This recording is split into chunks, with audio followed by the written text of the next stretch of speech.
यूं तो Marvel DC की सिनेमैटिक यूनिवर्स के अंदर हमने एक से बढ़कर एक आइकॉनिक सुपर हीरोज को देखा है, जिसमें बैटमैन, सुपरमैन, आयरन मैन और स्पाइडरमैन जैसे सुपर हीरोज नडी पॉप कल्चर के अंदर लिटरली रोल करते हैं। बट आने वाले टाइम में सुपर हीरो वर्ल्ड के अंदर मैसिव 360 डिग्री का हेवी चेंज आने वाला है, जिसका सबसे बड़ा मार्वलस रीजन है इंडियन सनातनी सुपर हीरोज का ट्रेंड, और सिंपली कहूँ तो भारत के एंशिएंट हिस्ट्री का modernise metaphorical super hero movies का क्रेज, जो धीरे धीरे अपने सिनेमैटिक यूनिवर्स को एक्सपांड करते हुए मार्वल डीसी को डोमिनेट करेगा।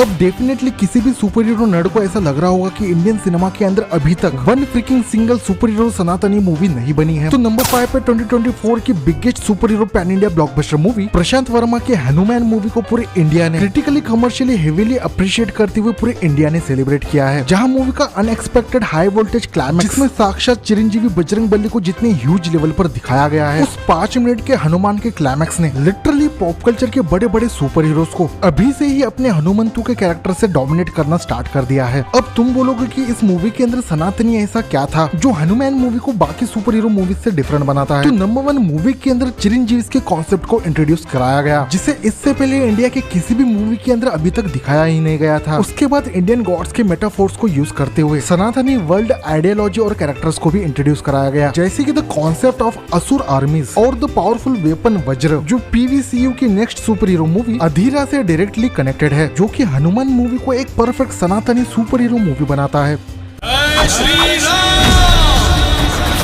इस चीज को जानने के बाद भी अगर किसी नर्डी का पेट नहीं भरा, तो नंबर 4 पे जो ब्लॉकबस्टर सनातनी सुपर हीरो मूवी है, उसका सीक्वल डेफिनेटली आने वाले टाइम में सुपर हीरो जॉनरा को अपने पावर कंटेंट से 360 डिग्री में चेंज करने का माजरा रखता है। मैं बात कर रहा हूँ यहाँ पर 2021 की public super hero movie the great Akhanda की। पता नहीं क्यों अखंडा जैसा डिवाइन डिस्ट्रक्टिव कैरेक्टर होने के बावजूद भी हमारे पॉप कल्चर के अंदर इस स्मैशी कैरेक्टर को the ultimate super hero character या मूवी की पोस्ट अभी तक दी नहीं गई है, क्योंकि लॉजिक लगाकर देखा जाए तो मेटाफोरिकल लॉर्ड शिवा का अवतार अखंडा इस बंदे के पास अच्छे खासे सुपर पावर से जो इसे एक सुप्रीम सुपर हीरो बनाता है। फिर चाहे वो किसी का पास्ट देखना हो, फिर चाहे वो सनातनी मंत्रों का उच्चार करते हुए किसी को हील भी करना हो, यहाँ तक कि अखंडा का कैरेक्टर शस्त्र के साथ शास्त्र का भी इतना नॉलेज रखता है कि बड़े बड़े इंटेलेक्चुअल्स को अपने सनातनी श्लोक से ही पैक कर सकता है। और एक्शन के मामले में अखंडा का रुद्र अवतार कितना डिस्ट्रक्टिव है, इस बॉम्ब्लास्टिक चीज के बारे में बताने की जरूरत नहीं होनी चाहिए।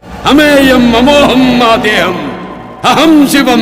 अयम शिवम। अब किसी बंदे को ऐसा भी लग सकता है कि ये सनातनी सुपर हीरो मूवीज अभी अभी तो बन रहे हैं, तो जिस भी सिंगल बंदे को ऐसा लग रहा होगा कि अभी अभी सनातनी सुपर हीरो मूवीज बन रही है, तो उन बंदों को पूरी तरीके से आंखें फाड़ते हुए और सनातन का लॉजिक लगाते हुए नंबर 3 की ब्लॉकबस्टर मूवी अपरिचित को एक बार जरूर देखना चाहिए, क्योंकि हमेशा से ही शंकर के डायरेक्शन में बनी इस एंटी सुपर हीरो मूवी को जियान विक्रम के पावर परफॉर्मेंस और हटके स्टोरी टेलिंग को लेकर ही याद किया जाता है। बट यहाँ पर सनातन के ग्रेट हिस्ट्री को जोड़ते हुए अगर तुम डार्क अपरिचित को देखोगे, तो सनातन का सबसे डार्क लिटरेचर गरुड़ पुराण जैसे कूल कॉन्सेप्ट को अपरिचित मूवी के अंदर इंट्रोड्यूस किया गया था। जस्ट इमेजिन अगर यही सेम मूवी आज के डेट पर रिलीज होती, लिटरली गरुड़ पुराण के ऊपर रिसर्च करते हुए फैन थ्योरीज की बाढ़ आ जाती, और गरुड़ पुराण के अंदर दिए गए हर पनिशमेंट के ऊपर अच्छे खासे पॉडकास्ट के अंदर इन चीजों को डिकोड किया जाता। और देखा जाए तो अपरिचित ये फिल्म 2005 में बनी थी।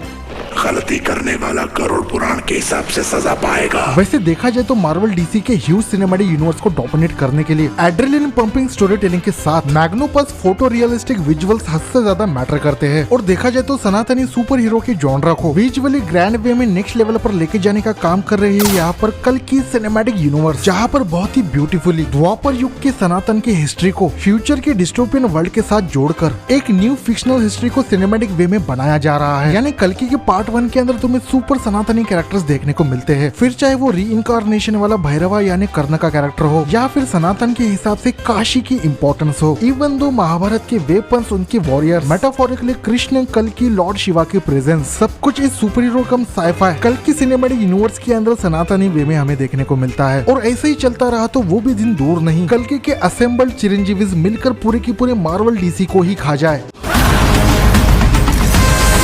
अब जो नंबर 1 पे सनातनी सुपर हीरो है, उसने इंडिया के पॉप कल्चर के अंदर अपनी पकड़ काफी जमाने पहले से ही पकड़ रखी है। मैं बात कर रहा हूँ यहाँ पर all time favourite Indian super hero number 1 the great super hero Shaktimaan की, जिसके पास लिटरली हर सुपर हीरो की सुपर पावर्स है। और सबसे इम्पोर्टेंट बात यह है कि इंडिया का ये most lovable super hero character एक प्योर सनातनी सुपर हीरो कैरेक्टर है। आई मीन शक्तिमान के इंट्रो में ही तुम्हें दिख जाता है 5 एलिमेंट्स पंचभूत से किस तरीके से शक्तिमान का क्रिएशन हुआ, बंदा किस तरीके से अपने चक्रों का यूज करके अपने सेंसेस के ऊपर कंट्रोल करता है। इन शॉर्ट कहूँ तो शक्तिमान का हर एपिसोड सनातन कल्चर को हेवी तरीके से प्रमोट करता है और अब तो आने वाले टाइम में बिग स्केल पर शक्तिमान की ट्रिलॉजी भी आ रही है। इसका क्लियर कट मतलब यही निकलता है कि आने वाले टाइम में वर्ल्ड के पॉप कल्चर के अंदर स्पेशली सुपर हीरो जॉनरा में इंडियन सिनेमा के सनातनी सुपर हीरोज अपने इपिक स्टोरीज और जॉ ड्रॉपिंग विजुअल्स से मार्वल डीसी के टिपिकल सुपर हीरो के ट्रोप्स को खत्म करते हुए एक स्टैंडर्डाइज अनएक्सपेक्टेड नेक्स्ट लेवल का मार्वलस बेंचमार्क सेट करेगी, जिसकी स्टार्टिंग हो चुकी है।